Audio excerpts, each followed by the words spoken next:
Салам алейкум, хурматле милләттәштәр, һаумыгыз дуслар. Здравствуйте, уважаемые сторонники независимого Башкортостана, подписчики моего канала. Последние дни в интернете, в социальных сетях идут жаркие баталии, споры, обсуждения и осуждения слов Юлии Навальной, которые она произнесла, когда выступала на стратегическом форуме в Словении. Она много что там сказала, но конкретно обсуждают больше всего и осуждают именно слова, которые она сказала о деколонизации России и о деколонизаторах. Прежде чем продолжить, я бы, конечно, хотел бы зачитать вот этот кусочек текста ее, который касается вот именно нашей темы, именно деколонизации. Так вот, что она говорит. Наконец, мы найдем и тех, кто рассказывает про необходимость срочно деколонизировать Россию. Надо якобы разделить нашу слишком большую страну на пару десятков маленьких и безопасных государств. Правда, объяснить, почему люди с общим бэкграундом и культурным контекстом должны быть искусственно разделены, деколонизаторы, в кавычках, не могут. И как это вообще должно произойти, не сообщают. Вот именно вот эти слова, они и вызвали бурю возмущения. Ответило очень много людей, уважаемых, порядочных, честных людей, как со стороны национальных движений, так со стороны и регионалистических движений, и даже представители российской оппозиции, которые считаются либеральной оппозицией, высказались, осуждая ее. Но больше всего мне понравились слова казахского общественного деятеля, зовут его Санжар Баймбетов. На мой взгляд, он вообще очень четко ответил ей. И прежде чем как бы я хотел бы ответить от имени Башкирского национального движения, я зачитаю эти слова казахского общественного деятеля Санжара. Так вот он пишет. Я пытался уловить разницу, но так и не понял, чем Юлия Навальная принципиально отличается от Путина, против которого призывает бороться Запад. Навальный против санкций, Путин против санкций. Навальный считает, что любые планы по России должны выработаться при участии России. Путин считает так же. Навальный за единую и неделимую Россию. Путин то же самое. Навальный считает, что русский народ не поддерживает Путина. А жизнь показывает обратное, что русский народ не поддерживает Навальную. Вообще, мне ее нынешнее поведение и идеология напоминает жизнь и идеологию Ивана Ильина, любимого философа Путина. Не удивляйтесь столь странному словосочетанию «любимый философ Путина». Это не оксюмерон. Путин, очевидно, не очень много книг прочитал в своей жизни, но Ильина ему кто-то подсунул в годы перестройки, и, видимо, он читал его с упоением, потому что потом лично оплатил установку надгробия на могиле Ильина и даже неоднократно цитировал его в своих выступлениях. Ильин был эмигрантом первой волны, пассажиром философского парохода. За рубежом стал идеологом русского фашизма, трепетно любил Россию, ненавидел большевиков за их интернационализм, антирусскость и создание национальных советских республик. Возлагал надежды на Гитлера, что тот избавит Россию от большевиков, а после войны беспокоился, как бы страны Запада не раздумали развалить Россию, если им удастся освободить ее от ненавистных коммунистов. В 1948 году Ильин написал статью «Что сулит миру расчленение России», в которой привел самые разнообразные аргументы, почему такое расчленение нелогично, невозможно и ни к чему хорошему не приведет. Аргументы были следующие. Россия – это органично сложившееся единое духовное, культурное и языковое пространство. Желание расчленения России есть нелепый страх и застарелая вражда к русской монархии и православию. Россия никогда не угнетала входящие в нее народы, ее народы угнетают только большевики. Россию нельзя расчленять, потому что все ее народы уже слишком сильно перемешались, и их будет трудно размежевать. Как неудачные и ошибочные примеры расчленения России приводятся создание национальных советских республик в Средней Азии и на Кавказе. Россию населяют малоцивилизованные народы, самостоятельно не способные к самой элементарной политической жизни. Если создать на месте России 20 новых государств, то придется создавать 20 новых правительств, 20 новых парламентов, одних новых министров будет штук 200. Такие административные расходы лягут тяжким бременем на новые государства, и они в итоге окажутся сателлитами других государств. Если представить себе существование самостийной Украины, то ей в итоге придется выстраивать оборонительную линию вдоль всей границы с Россией, а это никому не нужно и прежде всего самой Европе. Наконец, идея создания национальных государств в Европе привела к появлению таких ущербных с разных точек зрения государств, как Эстония, Латвия, Литва, Польша, Чехословакия, Австрия, Румыния, Венгрия. Как видно, часть этих аргументов являются просто ложными утверждениями, например, о том, что Россия никогда не угнетала свои народы. Часть смешны, как переживания о высоких административных расходах, лягущих тяжелым грузом на плечи новых государств. На другую часть дала ответ сама последующая история. Ущербные, по мнению Ильина, страны вполне себе состоялись и живут хорошо, наслаждаясь миром, безопасностью, правами и свободами, экономическим процветанием, словом, всем тем, чего в России не существует. В чем Ильин оказался прав, так это в том, что самостийной Украине все-таки пришлось выстраивать оборонительную линию по всей границе с Украиной. Единственное, что нисколько не изменилось со времен Ильина, это то, что русские оппозиционеры живут на Западе, продолжают призывать Запад о помощи к свержению власти в России и заранее предупреждают Запад же о том, что Россия должна оставаться единой и неделимой, ибо иное просто нелогично, невозможно и ни к чему хорошему не приведет. Навальный можно в следующий раз даже не писать тексты самостоятельно, а просто взять уже написанную Ильиным и с выражением зачитать его западной публике, пока Путин читает тот же текст внутренней аудитории. Все уже давно написано, все это уже было, все ходы записано. Санжар Баймбетов. На мой взгляд, очень отличный ответ, четко характеризующий, что из себя представляет сегодняшняя российская оппозиция. Они себя называют либеральная оппозиция. Я же считаю их псевдолиберальной оппозицией. И объясняю это тем, что настоящие либералы, они изначально выступают за права и свободы. В том числе за права и свободы народов. Допустим, Новодворская, она настоящая была либерал. Она выступала за чеченцев, когда те боролись против России. Выступала за литовцев, когда те когда те боролись за свою независимость и объявляли свои независимости. Это вот настоящий либерал. А эта публика, это псевдолибералы. Потому что они выступают против независимости национальных республик, против свободы народов России. Они хотят сохранить Россию как империю, чтобы мы оставались их колониями. Так поступают только имперцы. То есть сегодняшние вот эти вот либералы – это псевдолибералы.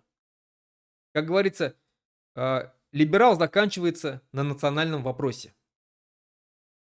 Но если разбирать слова Юлии Навальной, то я бы хотел бы от башкирского национального движения тоже, скажем так, вот по запчастям разобрать вот этот короткий ее текст, касающийся колонизации и колонизаторов. Деколонизаторов, да, еще в кавычках. Она нас, скажем так, нас берет в кавычки, да, нас деколонизаторов называя, то есть не считая нас таковыми настоящими. Итак, она, когда говорит, что вот Россию хотят разделить на 10 маленьких мирных государств, то я подразумеваю, что это невозможно. Но Юлия Навальная сейчас находится сама в Европе, где огромное количество маленьких, мирных, демократических, независимых государств. И многие из них, а именно Литва, Латвия, Эстония, Польша, Венгрия, Чехия, Словакия, Словения, Болгария, Румыния, Украина, Грузия, Армения – это страны, которые были в прошлом колониями вот этой империи. Тогда она называлась советская, сейчас она это российская. Ничем не отличается. То же самое все. Это маленькие государства, абсолютно маленькие. Допустим, Литва в 2,5 раза меньше, чем Башкортостан. В Эстонии живет народу эстонцев меньше, чем башкир. И живут они прекрасно. И почему боятся, что Россия развалится на 10, а возможно и больше, на 20, на 40 независимых маленьких государств? Я не понимаю. Это лучше, чем иметь одну большую кровавую империю, которая грозит всем ядерным оружием, войсками, уничтожает маленькую Чечню, уничтожает маленькую Грузию, нападает на Украину, угрожает странам Балтии.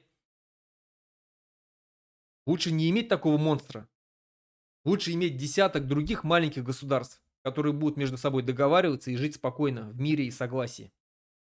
Теперь по поводу того, что вот у якобы у деколонизаторов нету своих программ, и их никто никогда не видел. Ну, возможно, Юлия Навальный не видела, потому что вообще вот так вот рассуждать могут только люди, которые, вот на мой взгляд, это такое вот, знаете, какое-то высшее общество, аристократы, которые никогда не снизойдут до черни. Вот что бы чернь ни говорила, что бы она ни предлагала, какие бы разумные э, программы не предлагала бы, да, какие бы разумные речи не вела, недостойны уши вот этого высшего либерального общества слышать эти речи. Конечно, вы нас никогда не слышали, потому что вы никогда не интересовались, что мы говорим.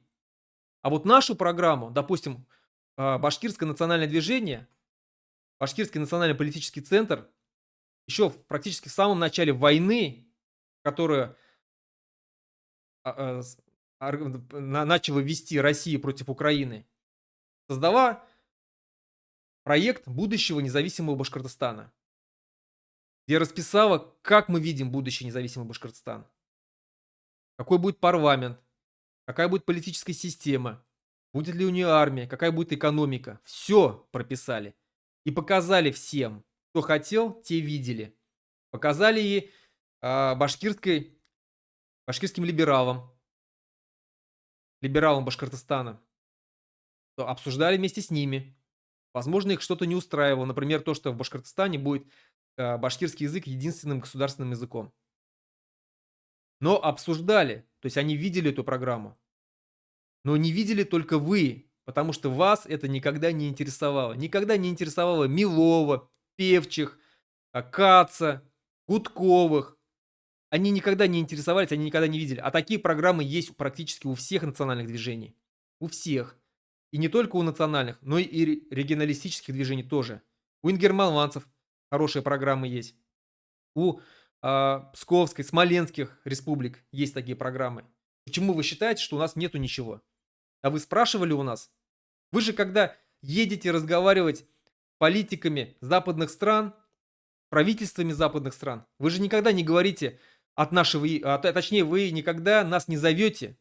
Вы всегда пытаетесь говорить от нашего имени. Вы говорите от всей России, от лица всей России, за всю Россию говорите. А Россия, напомню вам, это не единая монолитная страна, это федерация, куда входят десятки национальных республик. То есть тем самым вы пытаетесь говорить за чеченцев, за башкир, за татар, за якутов, за бурятов, за удмуртов, за марийцев и за многих другие народы, а также за другие регионы. А кто вам такое дал право говорить за нас? Мы вам такое право не давали.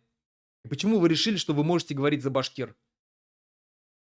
Нет, мы сами должны говорить за себя. Когда вы едете, когда вы выступаете на каких-либо форумах международных, в ООН или в Брюсселе, прежде вы говорите за Москву, говорите за свой центральный черноземный район. Но не надо говорить за Урал, за Сибирь, за Кавказ, за юг России, за север России, за Дальний Восток, за национальные республики не надо говорить. Вы приглашаете нас, мы скажем сами за себя. Поэтому, когда вы говорите, что у нас нету программ, это говорит о том, что вы никогда не интересовались, есть ли они у нас или нету. И наши программы намного лучше проработаны, чем ваша программа о прекрасной России будущего. Потому что ваша прекрасная Россия будущее – это такая же империя, где нам, народам России, национальным республикам, нет места. Теперь по поводу общего бэкграунда. Общий бэкграунд, у нас нет общего бэкграунда с вами. Никакого. Вся наша история заключается в постоянном унижении, подавлении и в репрессиях, которые нам делала Москва или Санкт-Петербург своими силами вооруженными.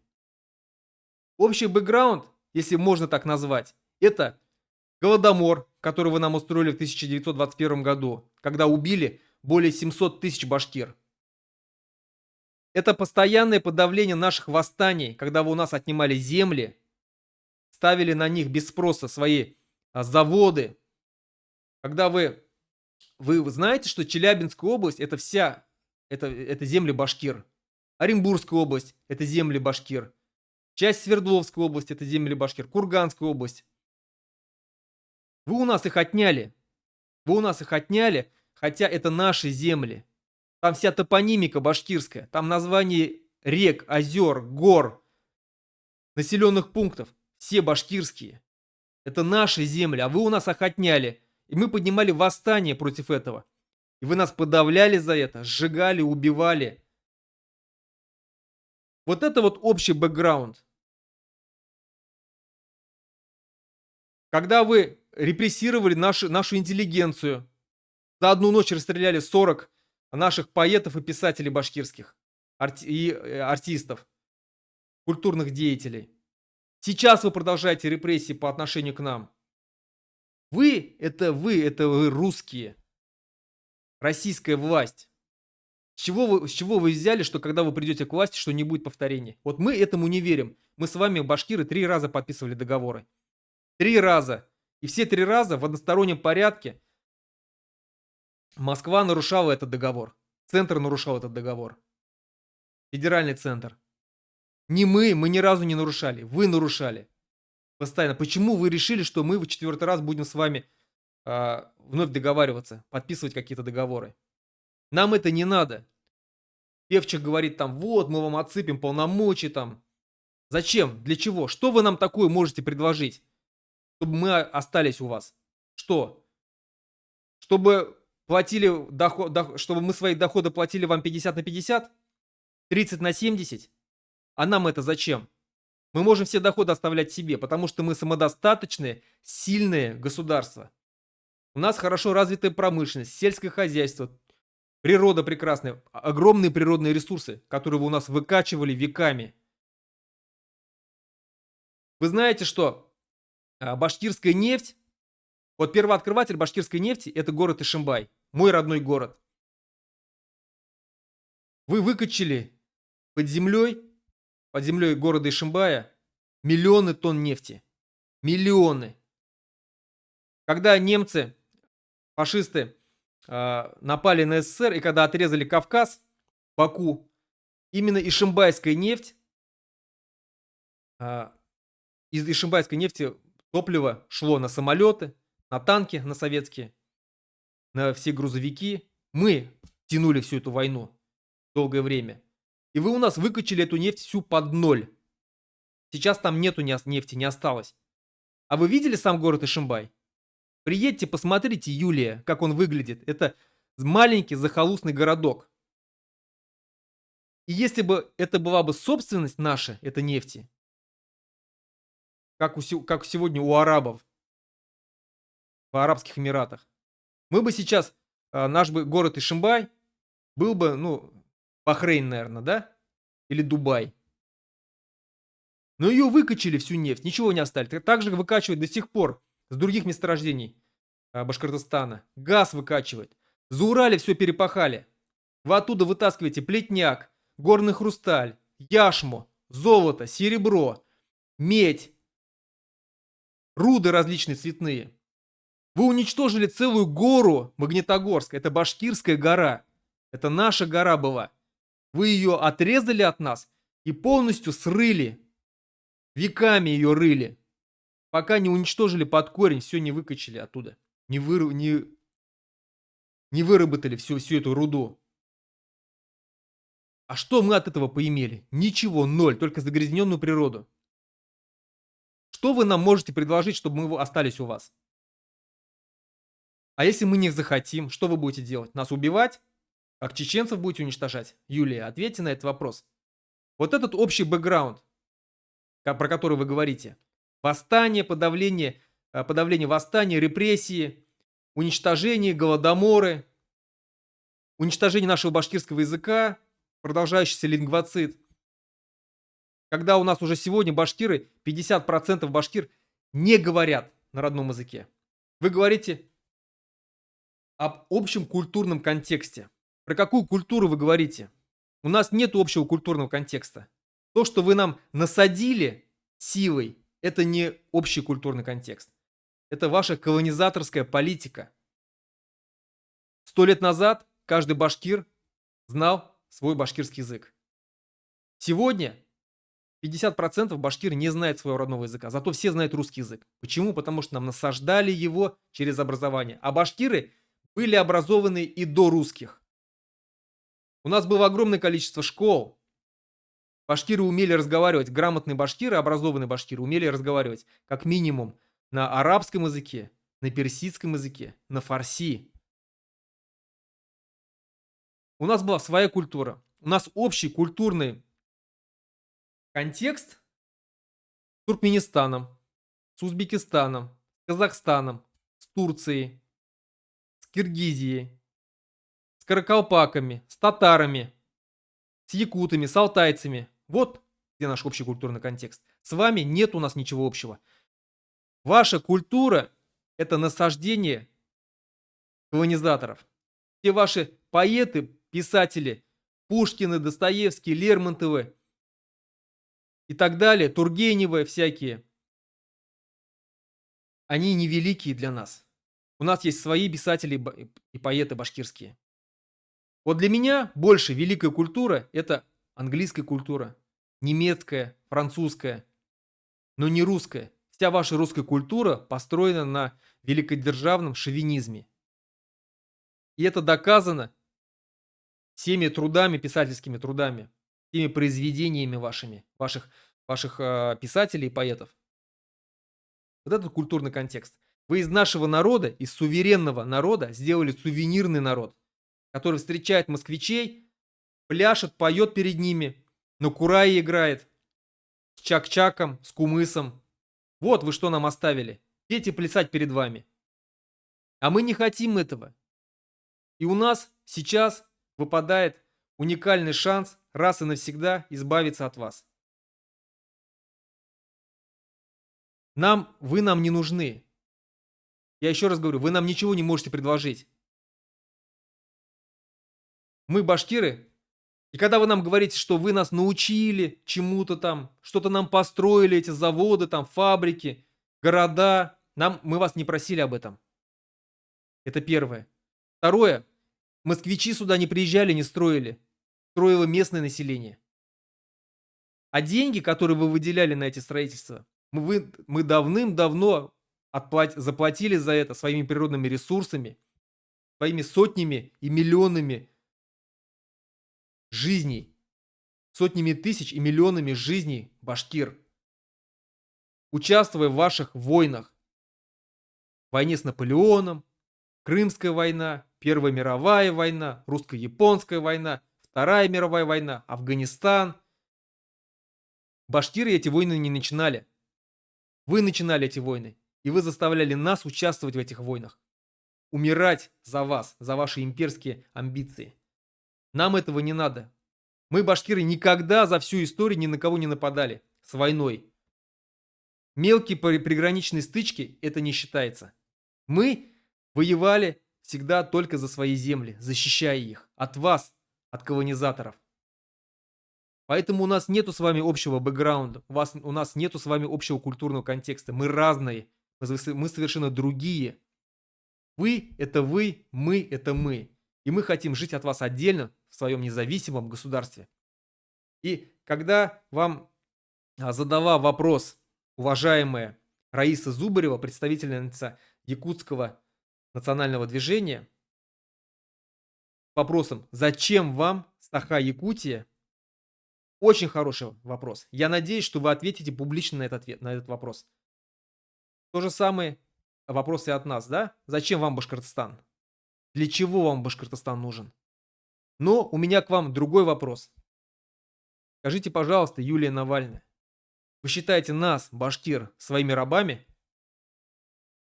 Вы считаете, что вы для нас старший русский брат, что мы, башкиры, должны вечно жить с вами вместе в одном государстве и не имеем права на свое собственное государство? Вы так считаете? Мы ваши рабы? Вот ответьте, пожалуйста, на этот вопрос. Но я уверен, что вы не ответите, как до этого не ответили ни Ходорковский, ни Мария Певчих, которые точно так же высказывались против распада России, против независимости национальных государств, национальных республик. Очень мало из либеральной оппозиции думают так же, как мы. Но и такие люди есть. Я им очень благодарен и признателен. Это Игорь Эйдман, это Игорь Яковенко, это Евгения Чирикова, которая вам очень достойно ответила. Это Борис Акунин. И еще есть несколько человек, которые считают, что эта Россия должна, империя должна распасться. Вот они пока спасают еще вас.